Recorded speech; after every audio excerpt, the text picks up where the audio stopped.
Welcome, Wargamers, to the spooky underworld of Shyish as we travel alongside the Winterbite Maw tribe in search of plunder, glory, but most of all, the next meal. And today's story was requested by patron Nick R, who wanted to chat about ogres. He's like, oh, there's just not enough lore about ogres. Here's for you, buddy. Thank you all so much to my patrons. You make my day every day. Furious at the Winterbite Maw tribe's incursion into the lands of Athanasia, which he claims as his domain alone, the death god Nagash unleashes the sorrowful host upon the Beastclaw raiders.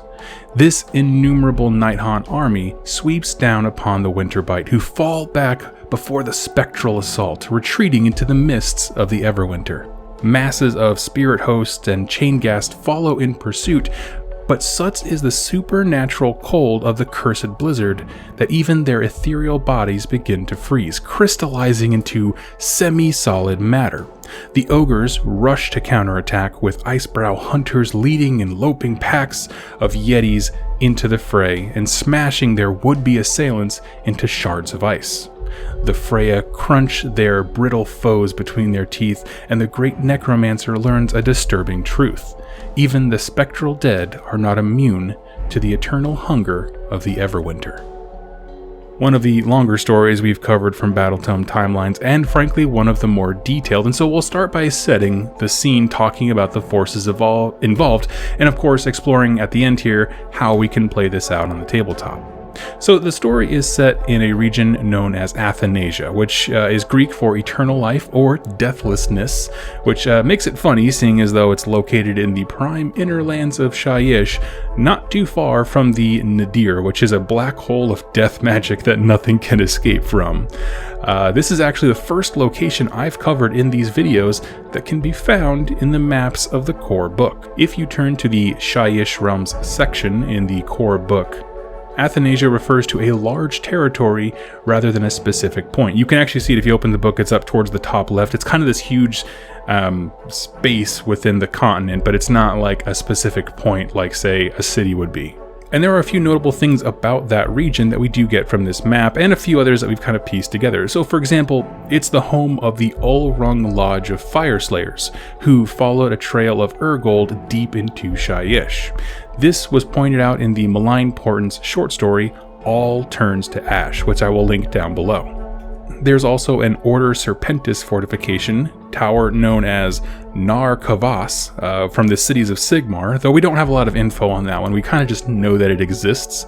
But this gives us a realm, of course Shyish, and a region within it. And we can look at that map that's in the core book and see that it's sort of a peninsula that's dominated by a mountain range that goes straight through it. And so we can use these later to come up with suitable rules for the battlefield and terrain and all that kind of stuff. And it makes complete sense that Nagash claims this land as his own. It's in Shyish. It's in the prime innerlands, which is where it's just where he is, right? Of course, it's really close to Nadir, a massive well of death energy, and that gives us a great location and motivation for this battle. I love it when all these things come together. And so now let's dive into the forces involved, and I'll start honestly with the Nighthaunt because there's not a lot of info here. The Sorrowful Host sounds really familiar, but I could not for the life of me find anything about it. If you know something about the Sorrowful Host, you've seen them referenced somewhere, please leave it in the comments below and I will pin it. All we know for sure is that this army consisted of a boatload of Nighthaunt, and we'll talk more a bit about what that could mean during army construction, but based on text alone, we simply don't know much. But moving on to the Mawtribes force, we can talk about several things actually, because this is specifically the Winterbite tribe, and it's actually one of my favorites of the Mawtribes. If I was going to play Mawtribes, I would play Winterbite, no question.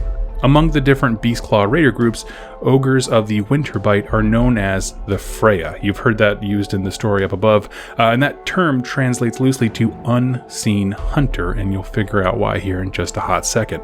The truth is, we don't know as much about the Winterbite as we do about other Mawtribes. They are fairly small as a tribe, they prefer isolation, and there's this overall a kind of air of mystery about them. But more than anything, their defining feature or trait is their relationship with the Everwinter. Now, if you aren't familiar, tribes of beasts of chaos are perpetually followed by a supernatural snowstorm. There's no consensus on its origin, but it seems to be a curse that moves with these tribes. There's so much that hasn't been explained about the Everwinter, but one very important thing is that most ogres, and pretty much everyone else, all agree it's a bad thing. Except for the Winterbite. For them, it's become a deep part of their lifestyle and their mythos. They have a connection with this storm that no other Beastclaw Raider tribe does. See, for one thing, they stay closer to the heart of the storm than any other Maw tribe, which substantially raises the risk of the Everwinter enveloping them and killing them. But it also allows these ogres to use the storm as a weapon against their enemies. So picture this, right? It's mid-August, summertime, things are good, then a massive whiteout blizzard sweeps in. Now, the Winterbite don't have a lot of mounts, the Thundertusks, Stonehorns, and so on, but they have another trick, or several more, I guess I should add. Icefall Yetis are corralled by hunters to lash out upon the enemy, kind of acting as harassing units that can strike fast and retreat back into the icy winds.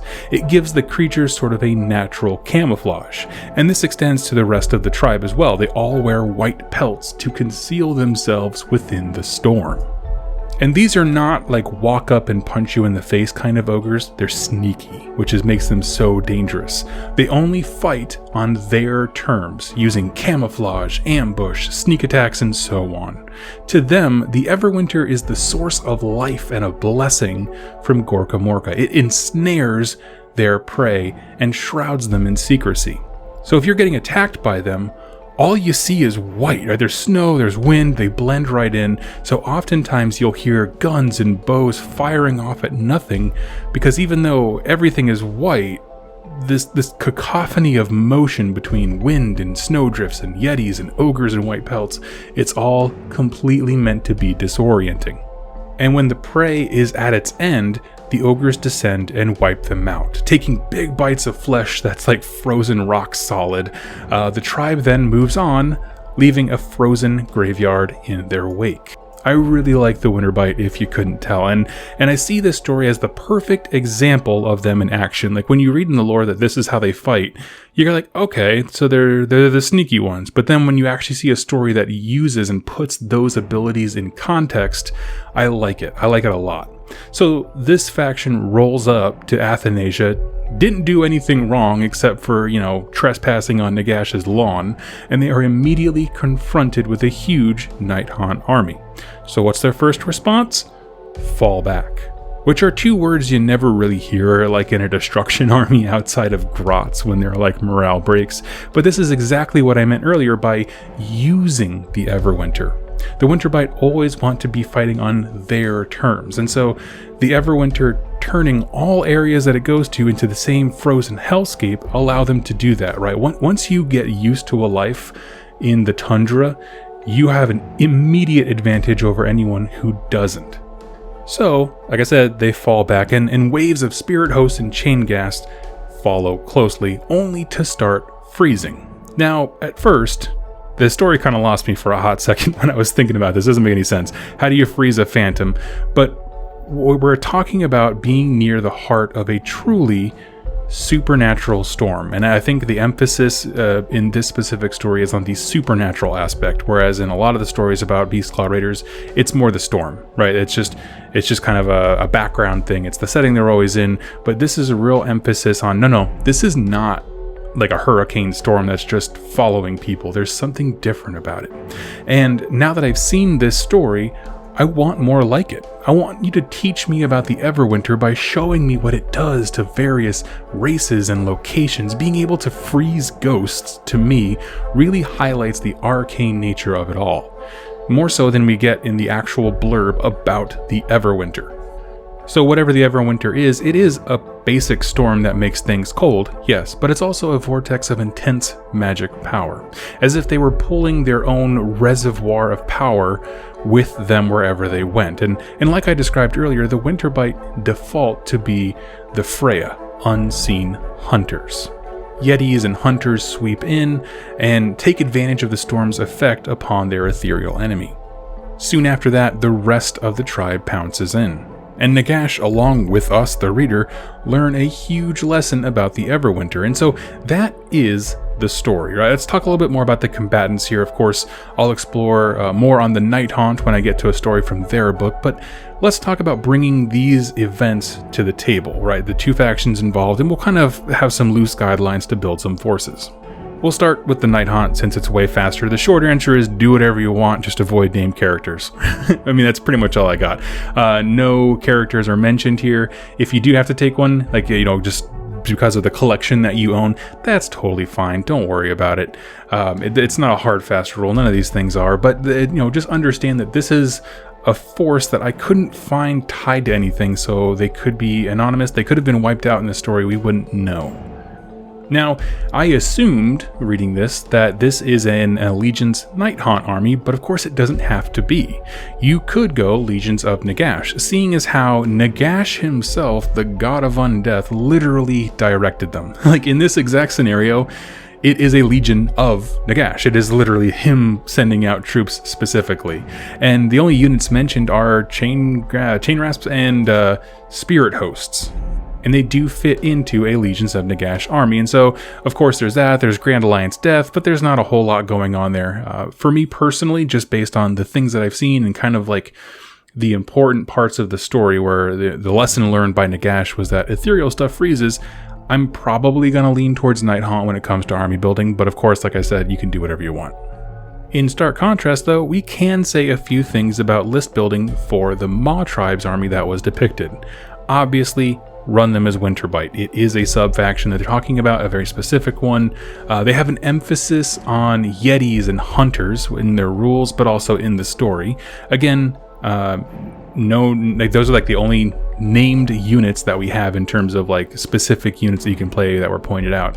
It's fluffy, it gives some real bonuses.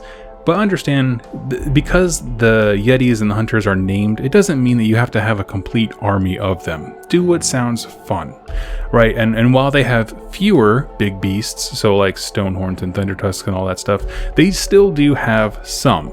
So don't think it's lore breaking to take them. And all these major Mawtribes have a mix of Gutbusters and Beastclaw Raiders, but some things to consider while you're army building. Why are they in Shyish? You have total freedom to create a motivation, because if they're heading to something specific, they would probably take certain units to achieve that goal. So kind of keep that in mind. Did they know about a certain food thing that they're headed towards? They would need, the right kind of troops to crack open whatever defenses were to get the food inside. So just kind of think about that, build a little backstory for your Mawtribes army, and that'll kind of direct what you need to achieve that objective in Shyish. So now let's talk about gameplay, right? This game is going to go down in Shyish, as it does in the story. I suggest making the table sort of mountainous if you have access to the terrain for it. Again, all we know about the physical place is that it's in Shyish. It's a peninsula with a mountain range. Of course, it'll be totally covered in snow if you have a snow mat or whatever, but it doesn't really matter rules-wise. What about the battle plan? Well, There's two points of contact in this story, which is kind of unusual for the stories we've covered so far. There's the initial charge of the Night Haunt, where the Beastclaw Raiders fall back, and then there's the big fight near the heart of the Everwinter, when the Winterbite fight back on their terms. To me, the more interesting thing is the latter. It's where kind of the weight of the story is, and where a couple of ogres teach the God of Death a valuable lesson. Bring a jacket, I don't care if you're ghosts. So to me, we're looking for a battle plan with an attacker, defender type thing, and at that moment specifically in the story, the Night Haunt are flying blind and acting as sort of the defender, where the Winterbite are now the attacker and they have a home field advantage within the storm. So let's look for something like that. I couldn't find a mission that really captures me. Again, my default is always to go find a already created battle plan so that everyone can reference it equally and there's no debate about stuff. I couldn't find that, so I went to the open war generator and I came up with this deployment style where you have player B, which would be the Night Haunt player, running headlong into the Everwinter, chasing after the ogres, and the ogres, being player A, are all around them. Now they're ready to pounce upon their prey. For the objective of the mission, I chose Secure a Foothold. All terrain features count as objectives. Players score 1 victory point for each terrain feature they control at the end of the 5th battle round. Buildings that can be garrisoned, which you can choose to do or not, it's totally up to you, are worth 2 victory points instead of 1 if the controlling unit is garrisoning the building. The player with the most victory points wins a major victory. Now, the reason I chose this one is because really it's hard to kind of just not do, kill or be killed missions, and I want a little bit more variety in my missions with some different goals, because Night Haunt, they don't have like the sheer killiness to go and just wipe out an army. You know what I mean? They have a lot of cool tools at their disposal, but a lot of them have more to do with like board presence and control and that kind of stuff. And so I wanted to have something where they are the defenders, but they're in a really good position to use their strengths to push back the ogres here. And again, it makes sense that terrain is kind of the thing you're fighting over, because the entire instigating thing of this whole fight is that Nagash wants them off his property. So having the land be important within the gameplay I think makes sense, but I'm open to other ideas. If you wanted to represent something like Nagash raising the army of the dead pretty much like right there on the spot, you could do something like catch them off guard, which is a ruse that I use quite a bit on these kinds of things, which is after setup is complete, you can immediately move any of your units up to d6 inches, roll separately for each unit. So that would be something I would probably give to the Night Haunt player, or you could flip it and give it to the Ogre player if you want to simulate them having like their big pounce, the big strike moment. Or of course you can simulate the Night Haunt just pouring endlessly in. That's one that can go both ways, totally up to you and your opponent. And so as we come to the end of this video, again, those are just a few basic thoughts to get you thinking about this. It's an interesting story. Like I said, there's 2 points of contact, so you could have a 2-game campaign where there's the initial assault of the Night Haunt attacking, and it's like a fallback mission of the BCR trying to run away. Or you could again do the main event, which is the ogres pouncing upon the unsuspecting Night Haunt, who have no idea what they're getting into. Both are awesome, both are thematic. I would love to know more about them. So go ahead in the comments down below, tell me how you would recreate this kind of thing on the tabletop. The last little bit here is the Winterbite bonus abilities, their allegiance abilities, are super thematic. There's not a ton of shooting in Night Haunt, so it doesn't help them. If you don't know, basically, when they're in their deployment zone, they get a bonus to survival against shooting, essentially, because the idea is that they're hiding in the winter storm, which is really cool, and it's perfectly thematic for what we're trying to do. It's just that it's just a rule that doesn't do a whole lot in this very specific matchup, which I think is funny. But if it was like, Skaven instead of Night Haunt, we'd be cooking with fire, all of a sudden things go up. So that's kind of important to remember. But any other rules that you want to add to make this terrain difficult for one faction, I guess it really wouldn't be difficult for Night Haunt though, because they can fly and the Winterbite are used to traveling in this kind of stuff. So actually scratch that. If you had something that really represented wind or visibility, that kind of stuff, those things would affect both factions. So anyway, let me know your thoughts in the comments down below. Thank you so much for watching and listening. Again, thank you, my patrons over on Patreon, for their suggestions and content, and also, of course, their undying support. My goodness, you guys, it's changing my life, and I'm so excited for the future. Thank you all again, and happy wargaming. Hey everybody, I hope you enjoyed that video. It was made possible by the folks over here to the left. These are my top supporters over here on YouTube and on Patreon that keep this channel going. If you'd like to learn more about how to become a supporter and get some cool things in the process, like exclusive pictures and interactions with me, and get your questions answered here on the channel, go ahead and click any of the links down below or the join button on the community page over on YouTube. Regardless of your choice, I wanted to thank you so much for joining me with this video, and I look forward to seeing you in my next one. Happy wargaming.